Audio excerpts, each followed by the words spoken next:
Shauna Niequist, here you are. We know each other from church. I'm an admirer of yours and your writing, and I'm so honored to get to do this with you. So congratulations on the book. Oh my goodness, thank you. I am likewise very much an admirer of yours, and it means so much to me that you're willing to do this. Thank you. Well, you're so sweet, and this is not the Mutual Admiration Society, so let's start at the beginning. I mean, it could be. It could definitely be that, but we'll just do that over cocktails another time, just us. I guess I haven't learned that yet. Let's start right there. How and why did it become your mantra? So when we moved almost 4 years ago, the amount of things that were different in our lives, we'd never lived in a city before, we'd never lived on the East Coast before, our kids were going to really different kinds of schools, and we started becoming a little bit frustrated with ourselves with the amount of things that weren't coming naturally to us, that we didn't understand, that we didn't know. And our kids especially, the learning curve for them was so high. And so it started off just being like, why is this so different? Why is this so different? And then their questions shifted at a certain point to not why is this so different, but am I falling behind? Have I made too many mistakes? Am I dumb? And I realized when they started asking those kinds of questions, I needed to help us shift our perspective. We needed to find a framework, a way to say, you're not wrong, you're beginners. This is what it is to be a beginner. And we're gonna celebrate that together as a family. So I wrote it on a piece of printer paper and I put it up on the wall. And I said, every day we're gonna report back. When did you say, I guess I haven't learned that yet, when did you say it? Because we were all in that together, and it sort of gave us shared language for what it meant to be new and to learn something new. I mean, it's actually so applicable to parenting, to ourselves. You said in the book that you were always an answer person. Like, you grew up in Chicago, that was your place, that was your block, that was your church, those were your people. You knew the answers, and you've had to transition to being a question person, an I don't know person. Talk about that transition, and then also for anyone, what's the value of being an I don't know person, someone whose mind is open to learning? Well, it was a hard transition, you know? I was used to being the person you could come to if you needed a restaurant recommendation, or if you needed to know a tailor or anything. Like, I knew things, I knew people, I knew how life worked in our hometown, and that felt good to me. And all of a sudden, I mean, I couldn't figure out how to get our groceries. I couldn't figure out how to get our laundry done. I didn't know anything about the city. And it felt difficult for a while until we made that perspective change. And then it started to feel freeing, like a challenge. Like, wait a minute, maybe I'm not too old to learn. Maybe I'm not too settled in my ways to start building new habits and learn from other people. And one of the things that I found is asking for someone else's wisdom is a great way to make connections and friendships. I don't know, but somebody knows. And people love to be asked about their area of expertise. And so I stopped getting frustrated with myself and telling myself I had to figure it out on my own. And I was like, listen, I don't know almost anything, but I bet my neighbors do. I bet the moms I stand next to at school pickup do. So I just became one of those people that was like, hi, what's your kid's name? I don't remember, but I already forgot. But how do you get your dry cleaning done? You know, like, so since we're standing here, well, how do you get your groceries up the stairs, you know? And people love to be asked for help. And so it became a really freeing way of living. Well, it's nice to turn someone else into the answer person. It's really a giving thing to do. Well, tell everybody why you moved from Chicago in this safe enclave that you had and moved to an 825 square foot apartment in New York City. You must be a fabulous organizer. I wish I was. Or was actually, fabulous. You lightened up, which we'll talk about that. But I need a fabulous organizer. There are a million reasons. One of them is my husband had been living in the Midwest his whole life, and for the last 10 years, before we moved, he had been saying, is this our year for an adventure? And I thought or wanted to think he meant a trip, and he didn't. He wanted to move. He wanted a totally different way of living. Did you resist that? Oh, yes, for 10 years. Okay. So, yes. And we've talked about that a lot. I'm really not proud of that. One of the things I really regret, I realized after the fact, I stopped listening to what he was saying because I knew what he was saying would cost me something. And I really regret that. And that's no way to build a partnership. And we've talked about that a lot. What did you think a move and uprooting like that would cost you? Like, why were you not wanting to move? I loved the life we had there. I loved the familiarity. It's my hometown, it's my childhood friends, it's both of our extended families. That's how I'd wanted to live. And I knew people could start over, but I didn't want to have to. And then we went through a season over 2.5 years maybe, where it felt like all of our major kind of lifelines got thrown off. If you picture a boat in the slip, you only need like 3 or 4 to keep it safe. I would like to have like 100. That's kind of my personality. Let's just keep it real safe. And one by one, all of those lifelines got thrown off. The relationships that had been a part of our life for a long time ended. Our relationship to the church we had been a part of for a long time ended. The work we had been doing ended. It was a series of really painful endings that I'm not great at. And we realized we were going to have to make a new life somewhere. You can still do it in the same place you've been living, but it had been important to Erin to have the conversation about moving. And we decided together, like, let's pay attention to what's happening in our life. This is a season of endings, and we need to look for our new beginning.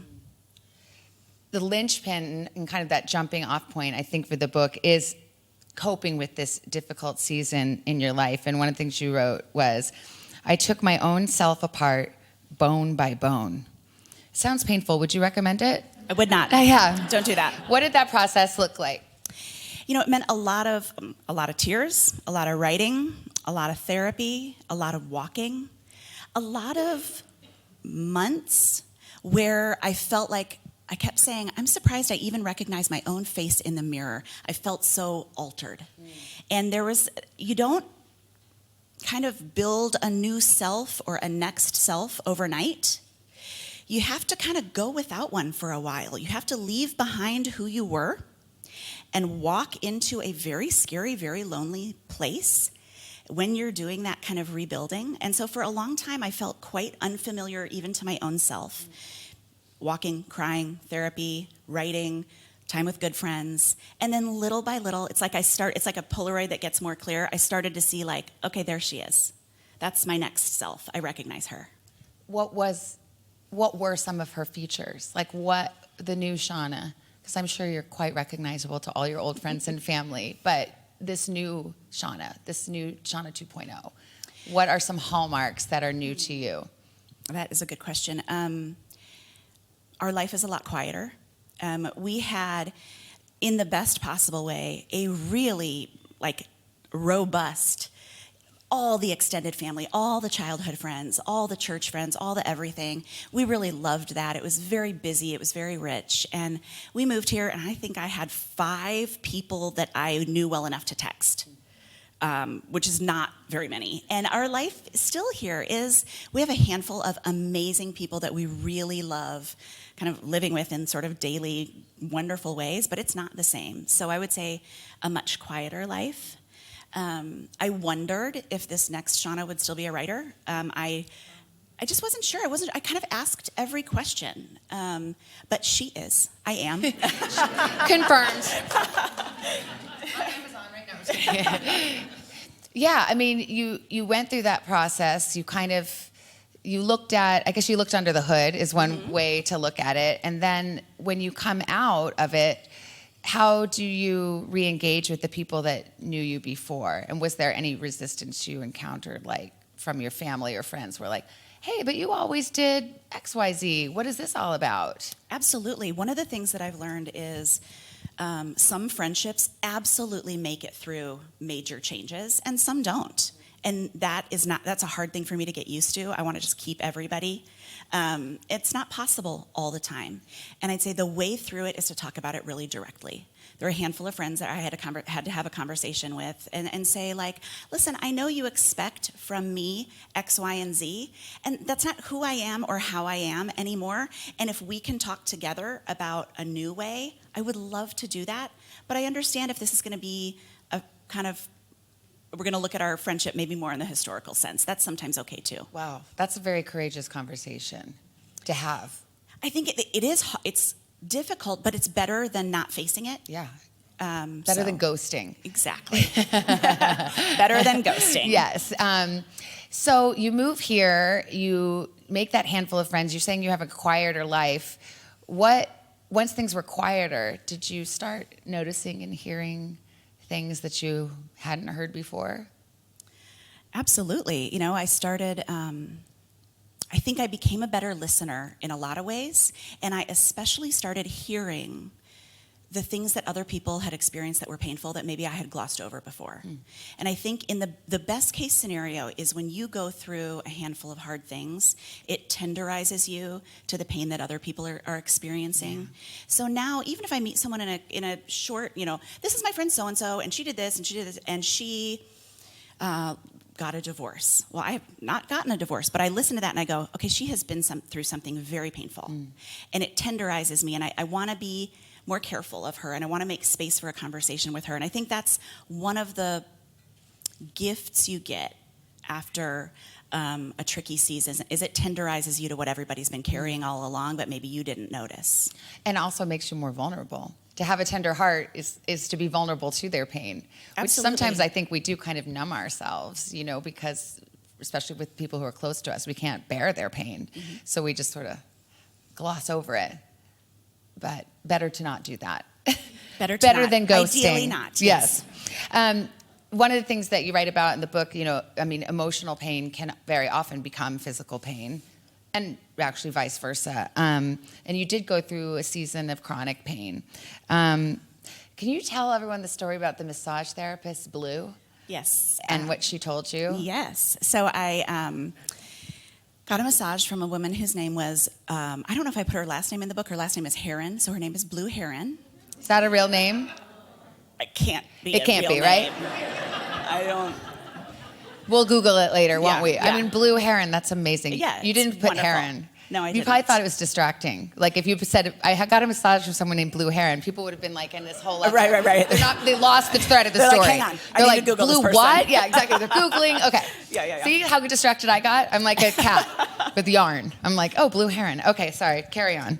So I was at a really like super tender, super vulnerable time in my life, and she gave me a massage, and then afterwards I was like, hey, like is there anything you notice? And I wanted to see if she was going to say anything that she noticed kind of in my body and my shoulders and my neck. And she was like, oh yeah, you have like major problems with your shoulders and your neck. And I was like, yes I do, I'm glad you noticed that. And I said, what do you think it is? Like, I've been a chiropractor, I've been an orthopedic. It's not a spinal thing. I don't need a surgery, and she said, it makes me wonder if anyone ever wanted you to be smaller than you were or bigger than you were. And when I think of someone scrunching up their shoulders, I wonder, what is it that you don't want to hear? Are you trying to keep your ears from hearing something? Blue Heron. Right? Ask your massage therapist follow-up questions, okay? I know. They know stuff. I always want to ask that. I never have the courage, but I'm like perversely excited if they tell me I'm really like a mess. Yeah. I'm like, yeah, that's right. Yeah. Thank you for noticing. Yes. Yeah. Yes. Yeah. Well, on that, you that becomes a theme, and that really stuck with me. First of all, I also have terrible posture problems, but also like, what are you not wanting to hear? Everyone in the room right now is going like this. Everyone can relate. Everyone. I'm watching you all. I know. Yeah. My posture is like a perfect C. Okay, here's what you wrote about it. So many of us, especially Christians, especially women, have near endless lists of things we're not allowed to think and feel, things we're not supposed to admit. Hunger and anger are at the top of that list. Jealousy, rage, despair. We've been told so often that other people have it so much worse, that we really have nothing to complain about, that we have to push through the pain. All those refrains for so long, and no wonder I can't feel anything except neck pain. Amen. Mm-hmm. Can you talk a little bit more about that, about, the way that I think our culture, and particular kinds of culture, really, we sort of are encouraged to not feel our feelings, or even better, just not have feelings at all. Yeah, and I think, or to be always be positive, or to say them in just sort of a real quick halfway way. But one thing I learned, really the hard way with this chronic pain was our bodies know and they hold that pain, and it's going to come out one way or another. And so you can either learn how to put words to those deep feelings, or you'll carry them around in your body. And I sort of got desperate enough where I was like, I've been trying it one way for a long time and it has not gone great. Let's try another way. And so I ran across, actually our friend Jonathan gave me a book by Dr. Sarno. First he had me watch the documentary called All the Rage. I totally recommend it. And then... What's it about? So he was a spinal surgeon in New York, and he would have people come to him with crippling, like way worse than what I experienced, like can't work, can't parent their kids, can't get out of bed, neck and back pain. And they would come to him and he would say, there's no surgical solution. Like, I'm looking at your x-ray and there's nothing here. And it bothered him because he felt like it's my job as a healer, as a problem solver. I want to help these people and they're suffering. And so he did all this research and worked with psychiatrists and psychologists, and he realized that some of these people who were coming to him had been told or had never been allowed to learn how to express their feelings, especially, he calls them, unthinkable thoughts and unfeelable feelings. And he taught them to spend a little time every day either writing or drawing or just sitting with their unthinkable thoughts and unfeelable feelings. And what they found... God, I'm dead. You're going to love it. You're going to love it. I love it so much. I do it all the time now. What he found is that their pain went away. And for some people, it was... terrible secrets from their childhood, but for a lot of people, it was... I'm not good enough. I'm a failure. I'll never be loved. I feel estranged from my family. I feel like no one notices that I'm suffering. Like very things we all feel sometimes.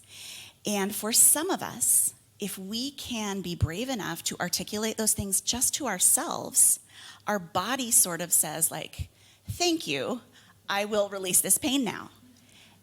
And That's profound. It is. So is there a practice associated with that you do? And do you do it, is it like one of those things like gardening, you got to be in it every day? I would say I started off very I remember Aaron came home one day and I was laying on the living room rug, like just totally alone looking over the ceiling. He's like, are we okay? What's happening? I was like, yes, I am thinking my unthinkable thoughts and feeling my unfeelable feelings. And he was like, run, Aaron, run. Totally. Yeah, he's like, I'll leave you to it. So I used to have to be real, quiet, silent, looking up at the ceiling. Now I can do it on a plane. I can do it on the subway. I can do it standing at the sink, doing dishes. And it's just that little bit of permission that I give myself. I think a lot of us, for a lot of different reasons, have a feeling well up, and we immediately tell ourselves, don't do that. Don't think that. Don't feel that. Get that out of here. And instead, I say to myself, tell me more. I think about caring for my own self the way I would care for my kids. You would never say to your kids, stop feeling those feelings. Don't do that anymore. You would say, tell me more. You would get closer. You would make space. You would slow yourself way down. So I'm learning to do that. And the difference it makes in my life is really profound. Would you recommend journaling or writing them down? I sometimes But a do locked that. journal, obviously. Yes. Yeah. And here's another. I sometimes get a little intimidated by a fancy journal. Yeah. I think I've got to say something really great. What if I start on the first page and I don't pick it up again for 2 weeks? And so I use the hotel little pad that's on the nightstand. And then you just, or like an index card, the back of a receipt. Then it's very low stakes. But getting it out is really important. Yeah, so I do that all the time. I love that. We talked a little bit about this, but the 825 square foot apartment, living lightly. This is both literal and figurative for you. How did this season of transition and change help you to live lightly, more lightly? What did that mean to you? Well, in order to move, we had been living in a house in the suburbs that we had been in for 10 years. You accumulate all kinds of stuff when you have a garage and a basement. And I love to host people and cook. So I had all the dishes for all the seasons, And then we were we didn't even know how to live in an apartment. I have no idea. Before we got there, I had no idea what 800 square foot meant. And I didn't know, should I bring 12 plates? We don't really have any friends, so, we had a couple friends, but we didn't need 12 at the beginning. But it was hard to figure that out. And so we sold a bunch of stuff, donated a bunch of stuff, gave away a bunch of stuff. And we moved here like we were all moving into a freshman dorm. And we got rid of so much This stuff. is one of my favorite quotes from the book. I think I've read it too on the Today Show too. I thought I needed a great army of friends, 11 sets of dishes, 6 pair of boots, and 2,000 books. Turns out what you really need is 3 sweaters, rent money, and 5 really good people. You need eggs and coffee, a Kindle account, a Metro card, and 1 good umbrella. It's true. So that's like the physical stuff. Well, but that's not nothing. Not in our day and age. Was it hard to part with your 6 pairs of boots? It was. Yeah. Yeah. Bye. But it was, I'm surprised, there's still only one thing that I regret getting rid of. Oh, tell me. Well, yes. So this is, I haven't even told, my kids are here, I haven't even told them this. So we had a little tradition. Their birthdays are 10 days apart, one at the end of September and one at the beginning of October. And so we would usually do their friend party, but then we would have the whole extended family to do the both kids together. And they're not huge cake people, so we always did donuts. There was a bakery by us that we really loved. So we did a stack of donuts with candles all over it, right? Super mom. Well, it's easier than baking a cake, so. And I thought you made the donuts. Oh, no, definitely not. Okay. Definitely All right, I not. take it back. No. Yeah, 100% I drove to the bakery is what I did. Okay. But I bought at a certain point, because we were doing these every year, I bought 2 matching cake stands. And I don't bake, so I don't need cake stands at all. But I thought this was kind of a fun tradition. But then when we're looking at 800 square feet, I was like, it's a fun tradition, but 2 cake stands, I don't even need 1, and now I'm gonna bring 2. And so I gave them to a friend, and now I feel when their birthdays come around, I wish we had them. Oh, maybe she could just send them. They could have Maybe. visiting, Yeah, a visitation. Maybe we could share custody. Yeah, that's what I was thinking. The deeper question that you pose is, what do we keep and what do we let go? So in any season, frankly, like the season we're all in now, life changes dramatically, and you get to decide, what do I keep?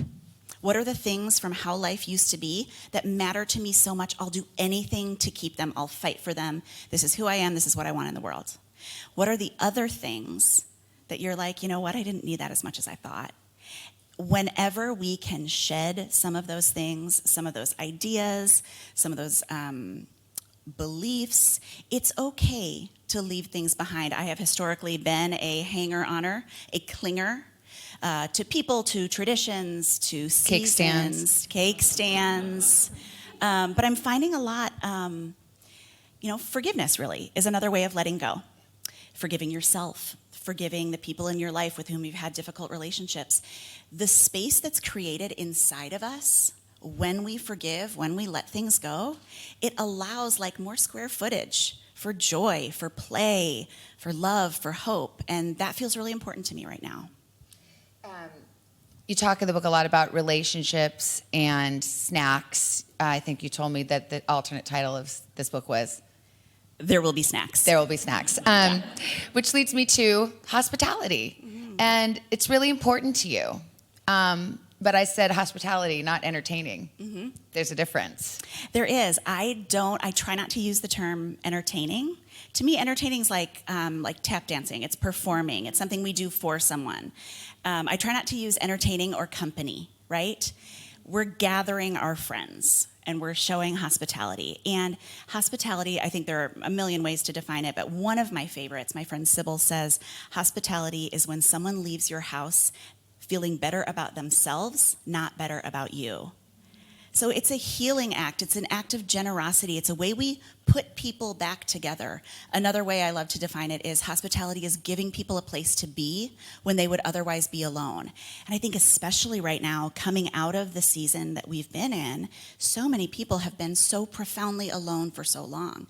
So hospitality then becomes exponentially important because we need to give each other places to be together and to connect. Well, it's interesting because New York is such a transient place, and also it's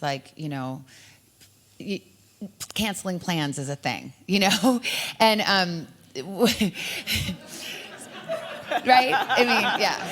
Every person here is like, yeah, it is. My favorite thing is when someone cancels first and you don't have to cancel, and you're like, it's yes! the best. It's absolutely the best. It's like a little gift from heaven, you know? Yeah. Or when you get into that standoff where you're like, I'm totally still in, but if you need to change, I am in. I'm there right now. I already ordered a drink, but if you're not going, yeah. No, I know. But that's another aspect of hospitality I was thinking about when I was reading, because, you know, it's kind of easy to avoid people, and really get isolated. And so, what would be your word? I mean, your hospitality comes naturally to you. You are the hostess with the mostest. But what if you were like kind of a homebody, and it's hard for you to like make plans or get out there? Do you have any advice? Well, I would say, you know, we sometimes think that it's just the host that's practicing hospitality, but every time you join a gathering, whether you're the host or not, you're showing up and giving something of yourself to those people. That's hospitality too. So you don't have to constantly be inviting people into your house. If you just show up when you've been invited to someone else's house, that's you practicing hospitality, being a part of that gathering. It couldn't happen the same way without you. And I would also say, I really love it, but it didn't necessarily come naturally to me. It's something I learned over time.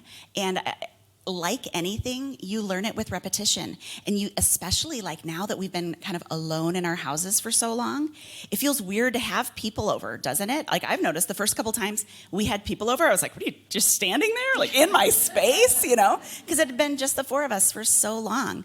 But like anything, you get more used to it the more you do it. So if it's something that's important to you, if you're like, I want to be a person who gathers people, but I just don't know how, once a month, and start really small, and don't cook the first couple times.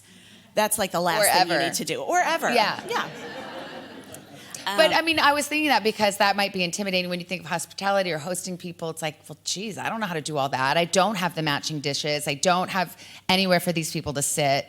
But you kind of did this like potluck deal over the pandemic with your neighbors, and you know, we know in that area there's a nice grassy area and you guys could all meet in the middle. So there's a way you can be the hoster but not have to be Martha Stewart. Oh, absolutely. And there's a million different ways. So we did, you know, there was a stretch of time where we couldn't be in each other's apartments, but we could meet outside, and we were just like aching to be together and to be, you know, like kind of connected. And but what we had was the ground.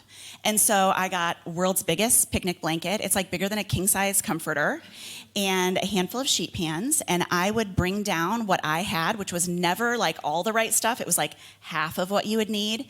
But then Kate would bring the rest, or Kindy would bring the rest, or Jonathan would bring the rest. And together, it was like a little bit of a loaves and fishes situation. Like you always thought like this is not nearly enough food, and it always is. And it's not about the food. It's about having a place to be, and to be seen, and to hear somebody ask you about your day, and to look somebody in the eye. It's really valuable. We've talked a little bit about our church and your faith, but you do write about faith. You said during the season of difficulty, you kind of questioned everything. You shed your illusions, you said, but you became more devout. What does that mean?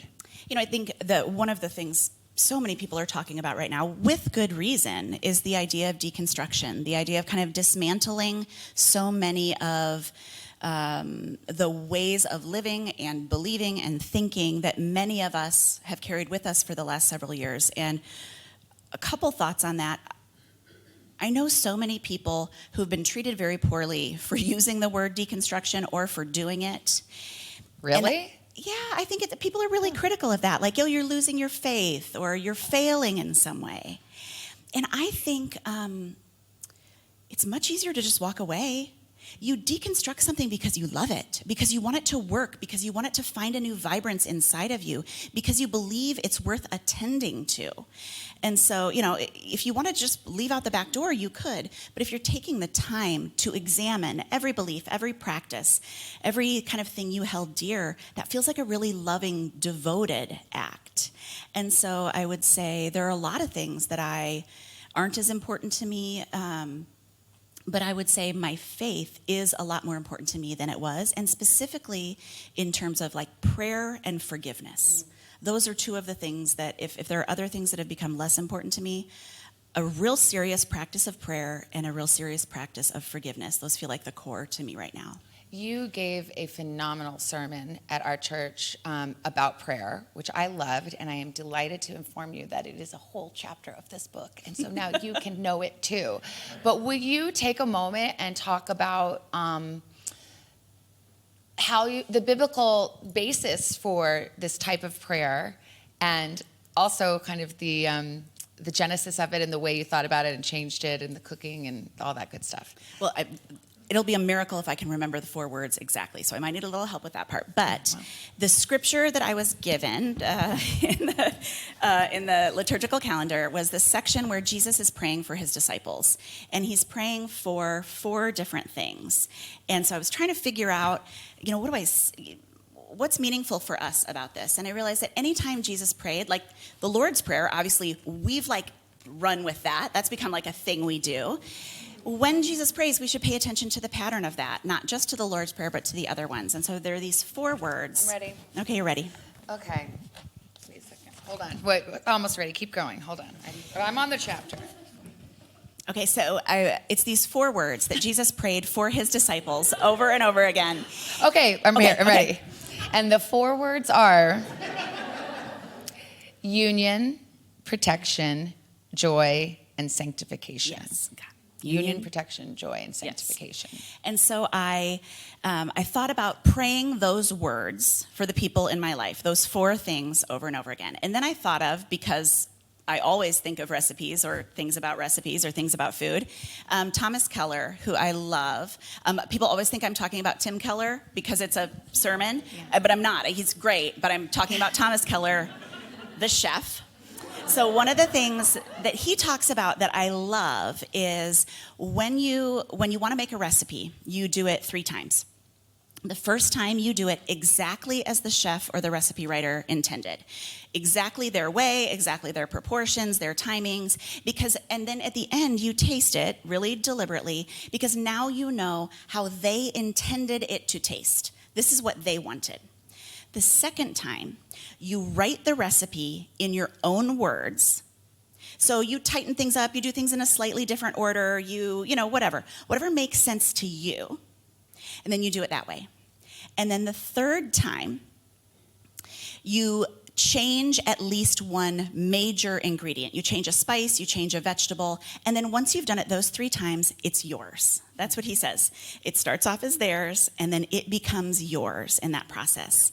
And I think in the best of situations, that's how prayer works. Someone teaches you something, and you do it their way. You learn it. It helps you. You're learning a new skill. And then at a certain point, it becomes a part of you. And then it's yours, and it's a way that you can pray anywhere you are, anytime. And so I tried to do that. I prayed for Aaron and our kids and some friends, and I prayed those 4 words. And then I subbed out different words. And then I tried to picture just a visual image, of joy or sanctification. And I found, in particular, I prayed for someone with whom I had a difficult relationship. And it's very easy when you have a difficult relationship in your life to pray prayers that are like, "Dear Jesus, how about that person? Jesus, help him." Totally. Jesus, I don't know what you're going to do with him. Yeah. Well, you've got your work cut out for you. Yeah, absolutely. And to tell God, you know what he really needs? You know what would really help her? All of a sudden, I'm the boss of this situation, and I'm prescribing a solution. And those 4 words were a really helpful. They were guardrails to keep me praying in a really open-hearted, open-handed way. I'm praying for these good things in their lives. I'm praying for joy, praying for Christ-likeness. I'm praying that they have meaningful connections in their lives, even though I'm not a part of that right now. And what I found is that it changed my perspective and feeling about that person so deeply. And so I've continued that practice. Whenever something is tricky in a relationship, or I'm finding that I'm spending a lot of time thinking about a particular relationship, I'll say, I think I'm spending enough time thinking about it, and I think the thing to do is to pray for them instead. And it changes things. It's such a practical and phenomenal discipline. And it's, you can do the 4 words, which I know y'all have memorized, but then to do your own version of those same words, so it's maybe a slightly different meaning, but I have to just zero in on, I found it to be really powerful, your 3rd version, when you make the recipe your own. in this prayer context was not even words, but a visual. I thought that was so cool because sometimes we don't have the words. And so I thought about someone in my life, and I wanted to picture her in joy. And so it's interesting because in this one person who I'm very close to, I thought, I don't know what would have given her joy, or I wanted to make sure I was right about the picture in my head. And so I asked her, hey, what gives you joy? I mean, it's just such a gift. And I really recommend you look at that, because it's a lot of times prayer can be really hard, and it can just feel like either A, you don't do it, or B, it's like a laundry list of grievances, or it's actually like anxiety masked as prayer. And this is so practical. I would buy the book for that chapter alone. And I got the sermon for free. Thank you. There's another section of the book that I actually wrote. I literally could have written this chapter about making peace with your body. You write about feeling like a foreigner in your own body, partly because of pain, but also because of your own self-critique.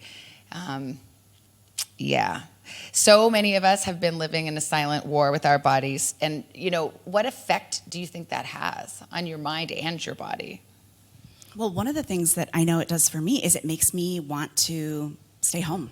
Like, it makes me want to isolate. It makes me not want to connect. I believe so deeply in connection, and I just absolutely want to hide sometimes. And I hate that. I recently was making a self-disparaging comment. I know for my friends who are here, they'll be shocked to hear that. But I said something, and my friend sitting with me said, don't talk to my friend that way.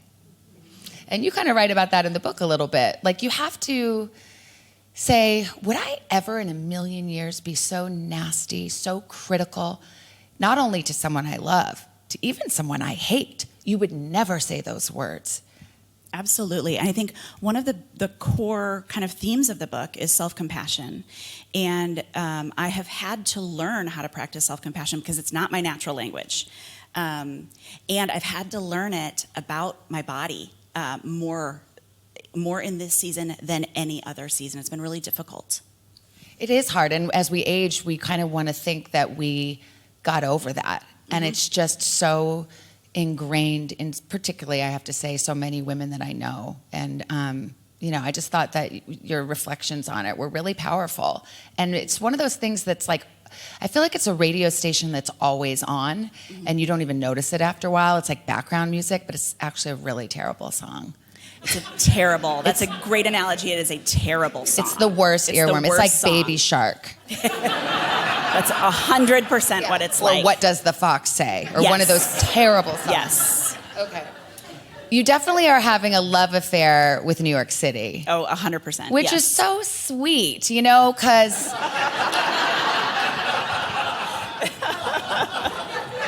I could give you an alternate view sometimes, but you grew up in beautiful, leafy, greeny, suburban Chicago. How is it that you came to love this big, sprawling, messy, chaotic, weird place we call home? I mean, listen, I know we've been here for the months where all it smells like is pee and garbage. Like, I know. Right. Sometimes we go for walks and we count rats. Like, I get it. It's not everything's great. And also, at the most uncertain, vulnerable time in my life, this city opened its arms to me. And I wake up happy to be in this city every day. And wherever life takes us, and I hope it doesn't take us anywhere and we stay here, but New York will always be a place where I kind of came back to life. And the people that we kind of go through life with in a daily way, and the place that we live, and it just works. It doesn't work for everyone, and it doesn't have to work for everyone. And I will say, one of my tiny little frustrations is when I tell people I live in Manhattan, and they say, oh, I would never live there. Yeah. And I think, you're like, I'm allowed to insult it, you aren't. And also, I didn't say anything bad about your hometown. Yeah. Like, that's not a thing, right? Yeah, right. What has surprised you about New York City? Oh, like a million things. In New York, people just, this is new for me, people just say something once and loud. and not super nice. Just, that's it.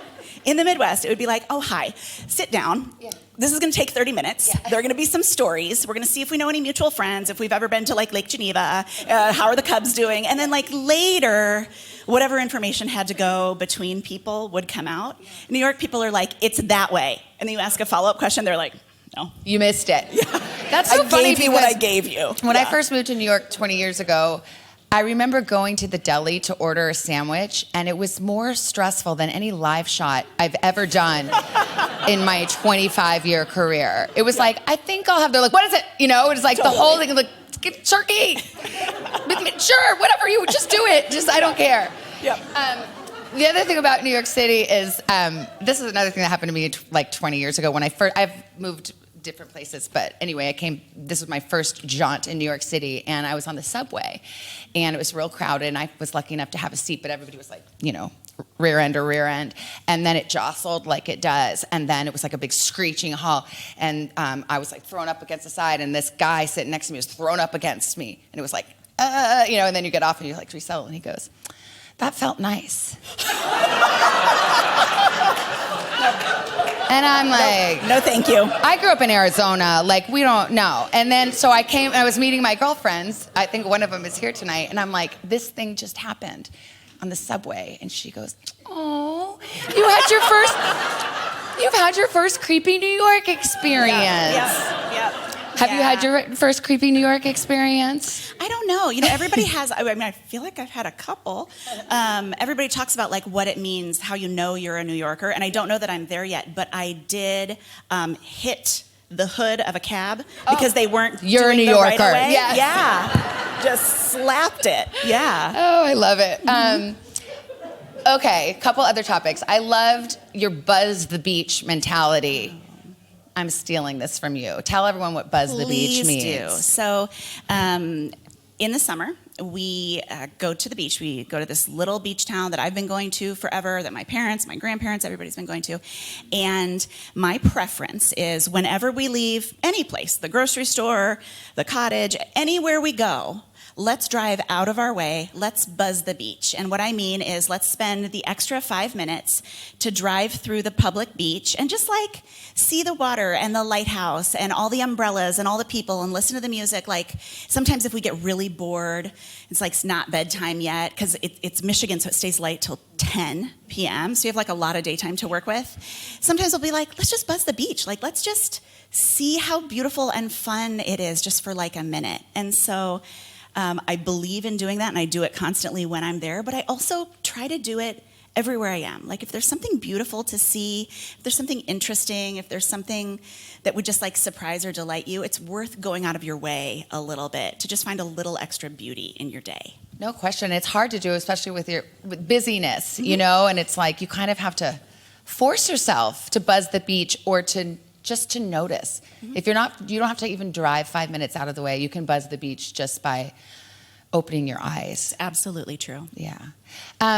You write about your marriage, and you just celebrated your 20th anniversary. We did. Congratulations. Yes. Thank you. And he didn't run screaming out when you were laying on there doing your unthinkable we made thoughts. it through that. Yes.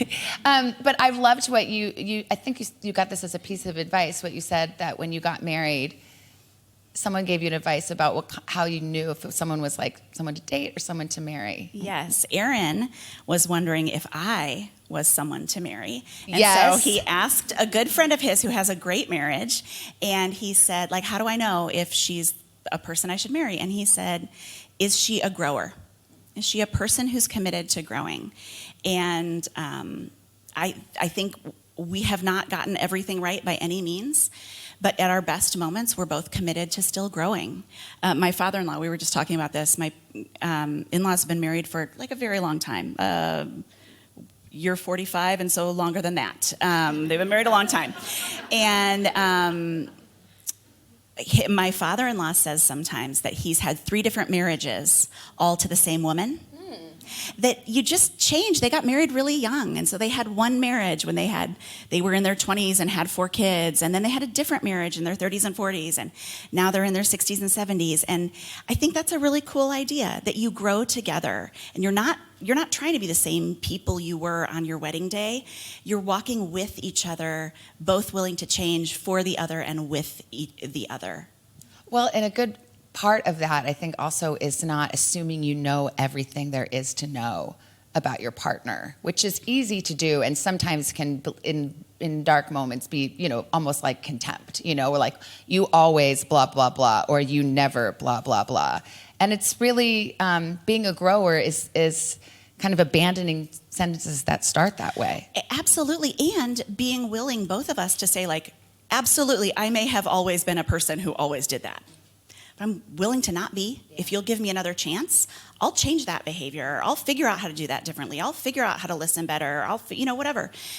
We both, I think, at this point in our marriage, are really able to say, I may not have gotten it right, but I'm willing to try again. I'm willing to learn new skills. I'm willing to join you. I think that's what it takes, is just that openness. I guess I haven't learned that yet. Precisely.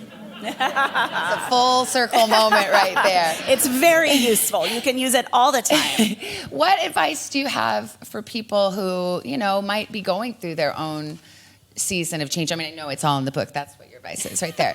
But I mean, just in general, whatever change it might be or whatever pain, everybody has pain. And I think I heard our pastor say a couple of weeks ago, what you do with your pain defines your life. Mm-hmm. It defines who you are.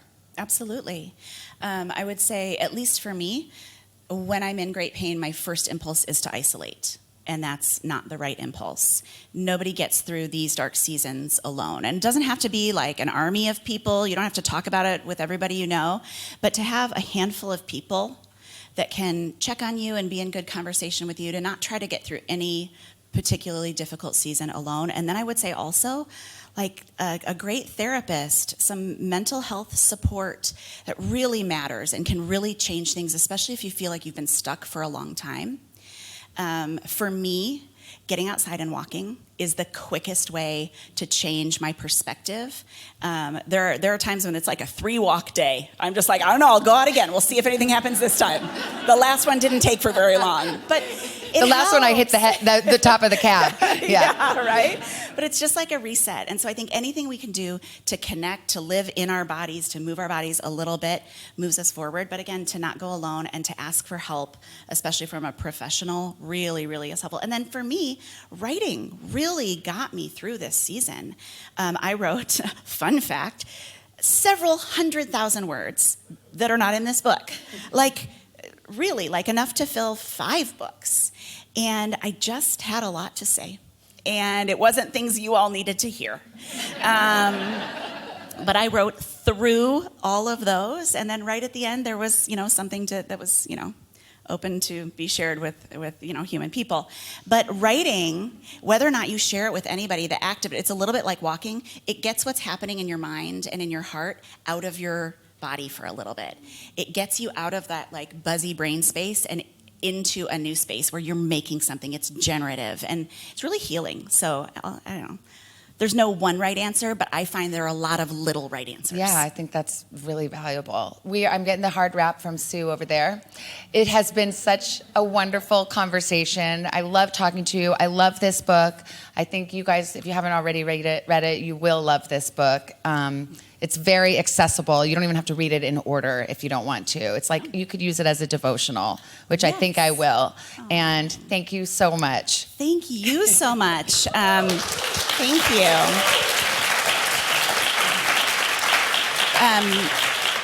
We want to thank 92Y, Sue, and your team. This whole team has been wonderful. Posman Books is here. They have books outside. Andy and his team have been great.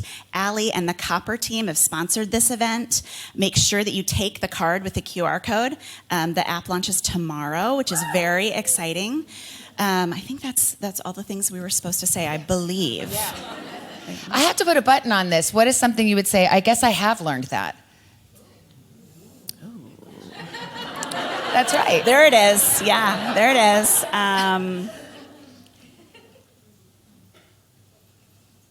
I've learned that you can't make it through alone. Amen. Thank you so much, Shauna Thank you. Niequist. Thank you. Thanks for coming.